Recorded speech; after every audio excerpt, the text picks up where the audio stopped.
Alright guys, what's going on? Linky here, and in today's video we are going to be looking at Pokemon's legacy on the Nintendo Switch so far. We've gotten a handful of Pokemon mainline and spin-off titles on the Nintendo Switch since it was first revealed and then put out in 2017, and now we are in the year 2022. We are seemingly, pretty much halfway through, most people think, the Nintendo Switch's lifespan. So let's take a look at Pokemon's impact on the console so far and try to predict where it's going moving forward.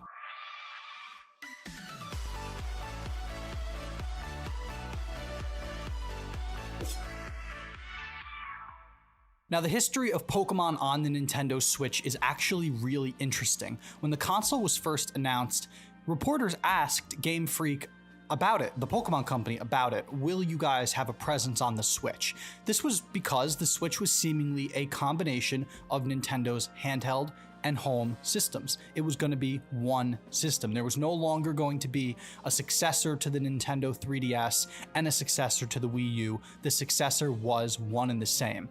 And I think 5 years into the Nintendo Switch's life cycle, it's a little difficult to look back on this time without the rose-colored glasses of everything that's transpired since.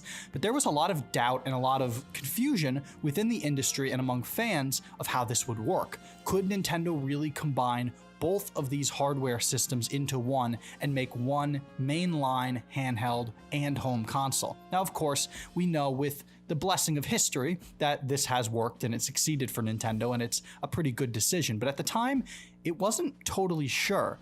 And the Pokemon Company wasn't completely committal on if they would develop games for the system at first. That could have just been something to say to the public so that they could, not play their hand right at the start, but eventually we did get reveals and releases of games, and it started with spin-off titles. We got things like Pokémon Tournament DX, Pokemon Super Mystery Dungeon, or now Pokemon Mystery Dungeon Rescue Team DX, remakes and ports of older handheld and console games for the Nintendo Switch. We've gotten a bevy of spin-offs on the Nintendo Switch since it first came out. The ones that I've just mentioned and others like new Pokemon Snap, Pokemon Home, and other things that aren't just games but are software entities for the console itself. We've gotten stranger additions like Pokemon games that not only work on the Switch itself, but also work on phones and tablets. Pokemon Unite is one of the more recent additions to that list. There's been a lot of interesting spin-offs that have come. And it's one of the things that I think we're going to look back on and appreciate about this era of Pokemon, and that spin-offs are fully here. There was a bit of a lull after Generation 4. Generation 4, for a lot of people, seemed to be the height of spin-off Pokemon titles, with titles like Ranger and Mystery Dungeon and Nobunaga's Ambition getting a Pokemon reskin. A lot of these things, other apps on the Wii like Pokepark and My Pokemon Ranch, Pokemon Battle Revolution. It was a golden era for spin-offs. The first Pokemon game on the Nintendo DS wasn't actually a mainline game. It wasn't Diamond and Pearl, it was Pokemon Dash. There was a bit of a lull after that.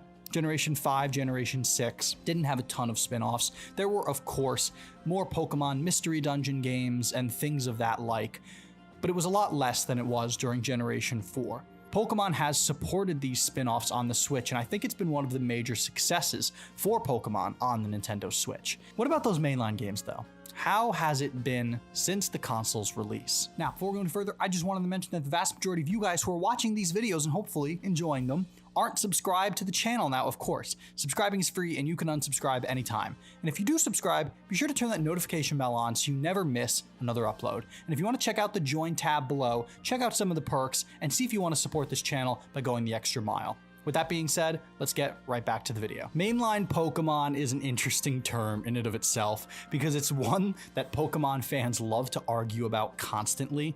When Let's Go Pikachu and Eevee were announced and revealed for the Nintendo Switch, you've got to understand the context at which they were announced. Before these games came out, there were wild rumors circulating around the community that Pokemon Stars was the next game and the first game to come out on the Switch, a remake or an HD version of Sun and Moon or Ultra Sun and Ultra Moon, something that would take all of those things and bring it to the Switch. That was the hot rumor, and of course that didn't happen. There were also quieter rumors that Pokemon Diamond and Pearl remakes were going to be the first thing on the Switch, and that's pretty much normal. Ever since ORAS came out, there have been rumors and quote-unquote leaks about Diamond and Pearl remakes, and eventually we got them, but that wasn't first. It was Let's Go Pikachu and Eevee, a amalgamation of Pokemon Go and Pokemon Red, Blue, and Yellow specifically, brought Kanto into HD and introduced brand new catching mechanics and a lack of wild battles in a Pokemon game for the first time. Fans debated and argued if it was mainline or if it was spin-off, and let's be perfectly clear, it doesn't matter at all to anybody. In my opinion, the way that I draw the line is that if a Pokemon can be transferred from the game into other games, then it's mainline. That's why I consider Pokemon Ranger games to be mainline. Pokemon Battle Revolution I consider to be part of the mainline world. Pokemon Coliseum and XD Gale of Darkness I consider to be taking place in the same mainline world. Let's Go Pikachu and Eevee are part of that. They are, of course, in a different universe. You know, we've done a lot about the multiverse with Pokemon in recent generations, and it falls into line there. And these games were, you know, decently received by people. I think they have their detractors, but they also have plenty of people who loved them for the new mechanics, loved them for the ease of catching shiny Pokemon and just shaking it up. But it wasn't what we were looking for from the new generation. That was 2018. The following year, we got our brand new generation in Pokemon Sword and Shield, and I will gloss over as much of the controversy as humanly possible because that was quite possibly the most toxic year to be a Pokemon fan that we will ever experience. I'm not going to comment on the validity of the variety of criticisms that people laid towards these games. There are plenty of people who enjoyed Pokemon Sword and Shield, like myself, who also had criticisms of it, but there were also a lot of people, in my personal opinion, who were never going to give the games a chance and did not want to see any positives in them because of the negatives that they saw. And I don't think that's the way you should approach anything that you're a fan of. You don't need to be overly critical to claim some sort of moral superiority when talking about things you appreciate. You can appreciate things and still recognize their flaws. That's perfectly okay. That generation, in hindsight, was Game Freak experimenting a lot with the Switch and experimenting with what mainline Pokemon looks like on a modern console. We got DLC the following year, and that was a first for the Pokemon franchise, and I think the DLC was probably the most warmly received piece of the entire Generation 8, existence. Genuinely. It was the most enjoyed thing about Sword and Shield. It got the most praise. It did interesting, new, intuitive things with the Pokemon formula and brought the open world concept into Pokemon more fruitfully than the mainline games did, or the core versions of the games did. And that was a good year. And it was interesting because we got a break from main Pokemon games for a year, which has not happened since. 2020, that's where things kind of went wild. That was, of course, the DLC year. And, I think with everything going on in the world, it was a nice respite to kind of not have to deal with the hype cycle of brand new Pokemon games. But that changed very quickly in 2021. We got BDSP and we got Legends Arceus.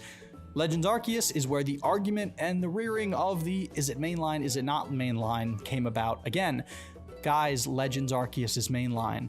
BDSP is mainline. There's not much of a debate here. These are Pokemon games set in the same world. These are Pokemon games set just further back in the timeline. They're mainline. We got 2 games in the span of a year, and we're getting 2 games this year because Legends came out this year instead of last, even though most of the hype cycle was last year. It was an interesting time to be a Pokemon fan because we got 2 mainline games in the span of 3 months, and their release cycles followed each other. It was very weird, and a lot of fans were like, okay, why is this? Why are we getting 2 games so close to one another?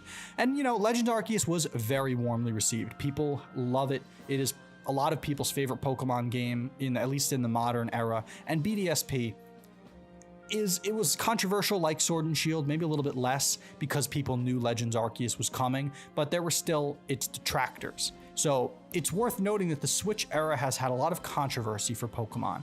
Now we're at the future. Scarlet and Violet are coming, and it looks to be a marriage between mainline classic Pokemon formulas and the open world exploration that was introduced in Legends Arceus.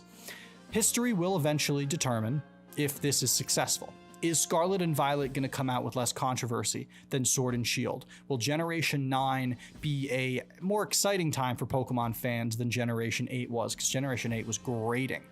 Will it change how Pokemon is perceived on the Switch? Sword and Shield are the best-selling Pokemon games on the Nintendo Switch. I believe they're either the second or third best-selling sets of Pokemon games ever. So the overall crowd ate it up, even if Pokemon fans to their core didn't love the experience as much as previous games. Will Scarlet and Violet change any of this? It'll be interesting to see, and when we come back to this topic, once the Switch life is over, how will Scarlet and Violet change the mold? I think Pokemon on the Nintendo Switch can broadly be defined as its most controversial era, but also its most inventive era. There are so many different art styles that we've seen from these games, so many spin-offs, and Game Freak genuinely taking risks, even if a lot of fans don't think they are. Will this bear better fruit in the future? Or will it be seen as the black sheep era of the Pokemon franchise and take that mantle from Generation 5 on the end of the DS's life cycle? It'll be interesting to see.